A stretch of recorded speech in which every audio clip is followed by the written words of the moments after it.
talk about what my plan is for a couple things. One is what I'm doing with my real estate, my primary house, and how I plan on getting my kids to hang out with me a little more.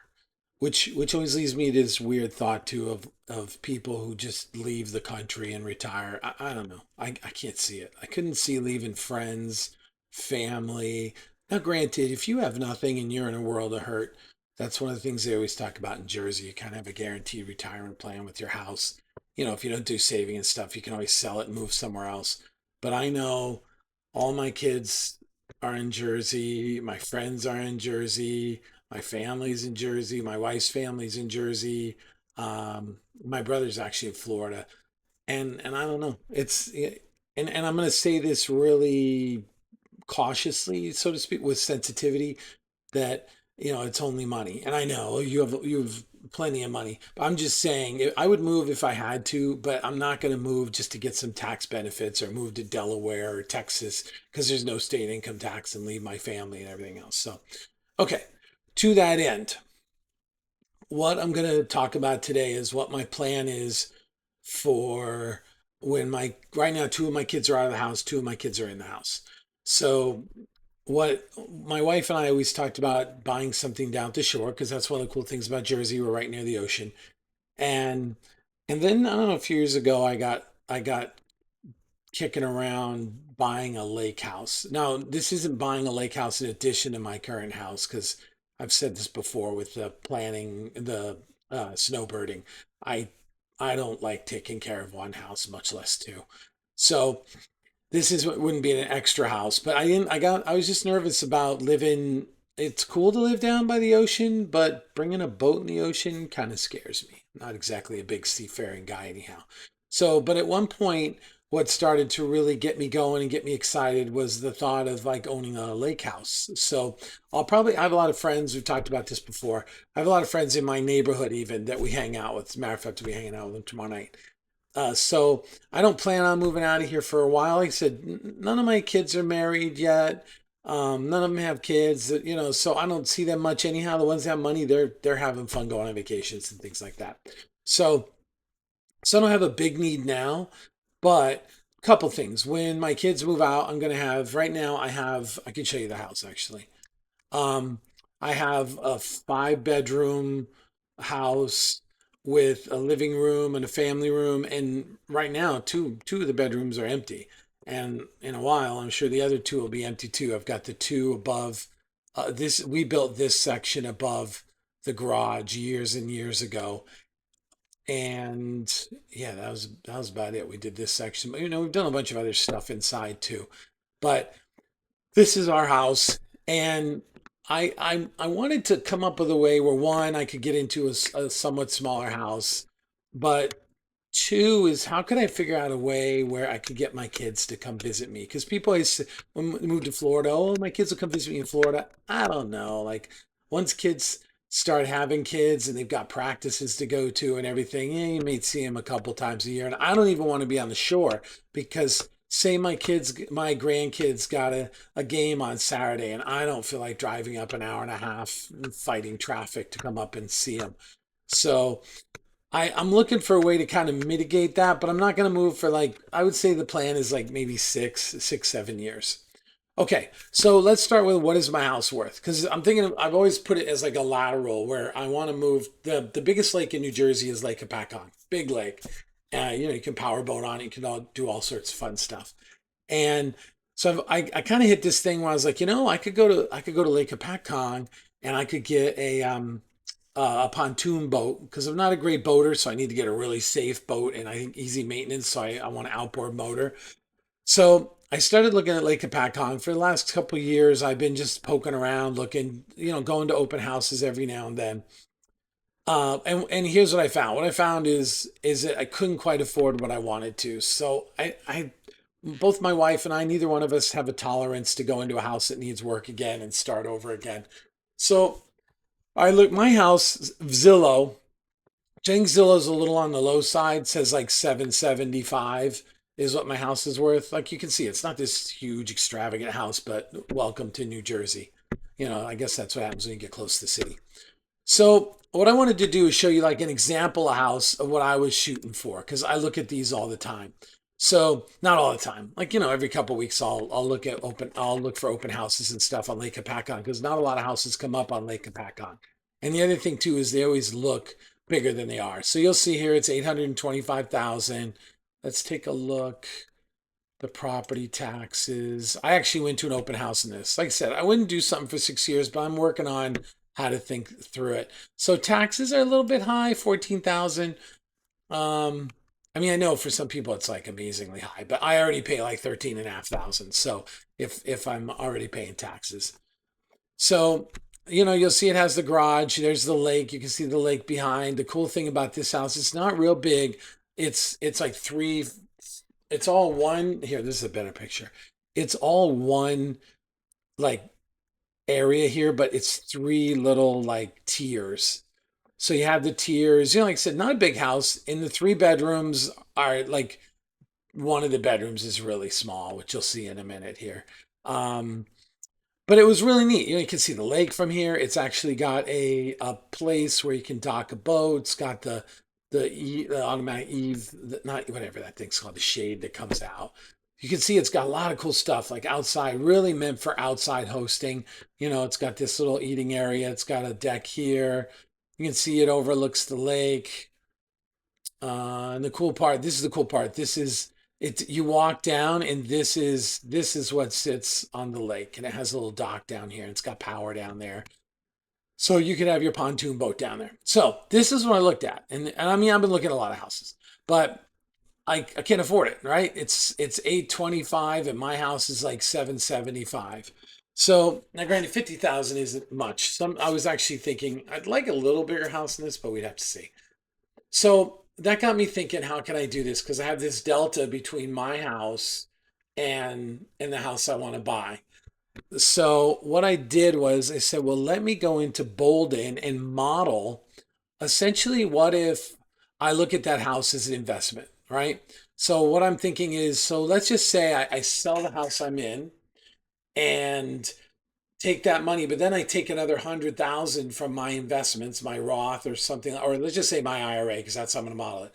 Take it from my IRA in cash, put that in, and then put that into the house, my next house. So how do I model that in Boldin? Well, the first problem you have with Boldin is Boldin will only model one primary move. So that becomes an issue. So when I tried to do it, it was just doing weird things and it wasn't acting right. I went to the help here and said, hey, how would I model it? And it just didn't, I don't know. It seemed overly complicated. The other thing too is I will probably sell my house myself. What I'll do is I'll just put it at some exorbitant price and just knock it down from there. So who knows? Maybe I'll just put it at the price I need for a new house. But it's going to be, I'll put it up there, and if nobody's interested, so be it. And I'll list it on Zillow. So how do I model this if I can only get 775 for my house? So what I did was I came over here into money flows. Well, first I had to go to accounts, because what I didn't want to do is I didn't want to treat this as just like an expense where you go in and do a withdrawal, because you could have done that like what I do at vacations, right? I go in here and I go down here to one-time expenses and I put in my vacation fund. So I could have done something like that. I could have gone down here and said whatever, 65 house purchase price, 100,000. The thing I didn't like about that though is that's not really accurate, because a house is an investment. So what I wanted to do is say, listen, I'm not just spending that money. I'm probably going to get that money back. To some extent, I'm going to get that money back when I sell it and go into the continuing care facility, which is full cycle, complete independent living to complete assisted living. So I didn't want to do it here because that didn't really accurately represent what I'm doing with that 100,000. So what I did is I went into money flows. Oh, first I had to create an account. So, but I wanted a separate account for this money. It's not going to have a real account because obviously the account is the house.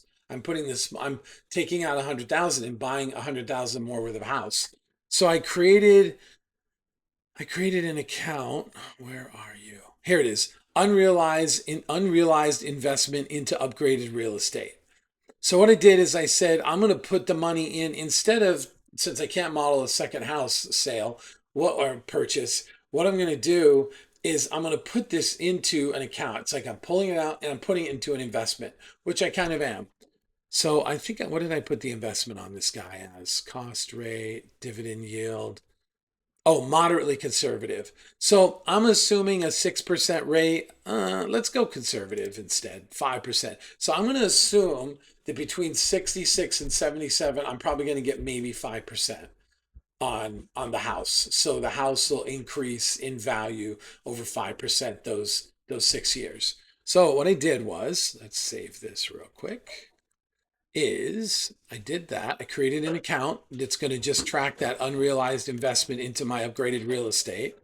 Then I went down to money flows and I said, what am I going to do? I'm going to take, oh, and make sure that account and your withdrawal order is way at the end because you don't want to take from it before you sell your house. So you'll see I have it in here and I'll show you how it doesn't take from it. I have it is in the withdrawal order is 7 before my IRA.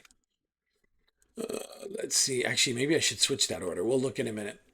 All right. So what did I do? I went into money flows. I created a money flow, a transfer. And what I did is I transferred it. I said transfer 100,000 from my IRA into my unrealized investment into upgraded real estate account, 100,000. And when am I going to do it? I'm going to do it at the age of 66, right? So that's how I model it. Now, how do I check to make sure it worked?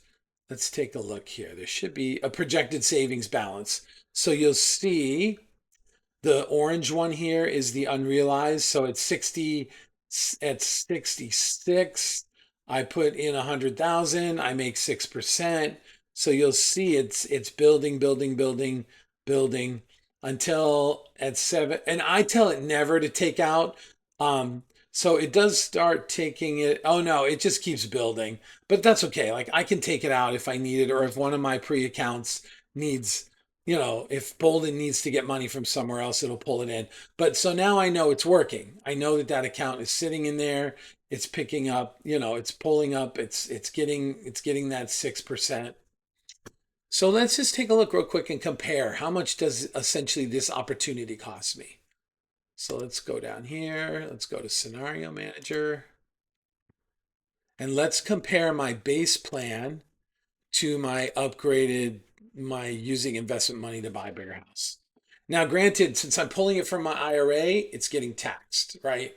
If I had the money in the Roth, which actually it depends on the next couple of years whether I'll have enough money left over in the Roth, I may be able to use a Roth. But for now, let's just take the safe measure and go from there. So let's compare. Let's take a look here. So I'm just looking at like negative things. So this kind of stinks, right? I'm paying 15,000 more in taxes. But you know what? It's kind of like the reason I'm paying those taxes is because I'm withdrawing it early, but it's going into the house. That's over a lifetime. So I'm not losing any sleep over that. Um, let's see. Yeah, because I'm paying 15,000 more.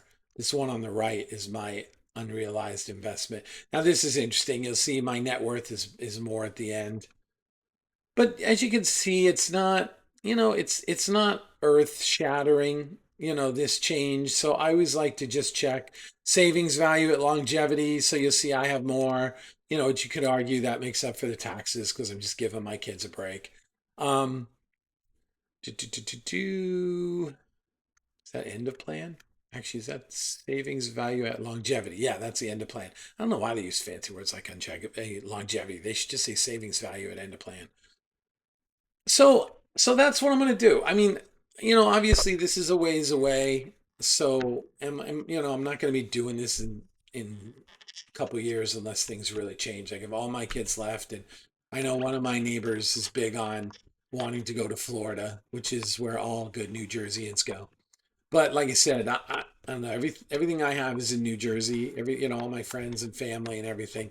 So I don't see the point in leaving, other than I just got financially desperate. In which case, I'd probably go to Pennsylvania. The border, try and get into Pennsylvania somehow. So So just a thought, just another way to look at finances. I'm trying to kind of tell you guys what I'm thinking, what I'm doing, give you some ideas. Maybe you want to do the same thing.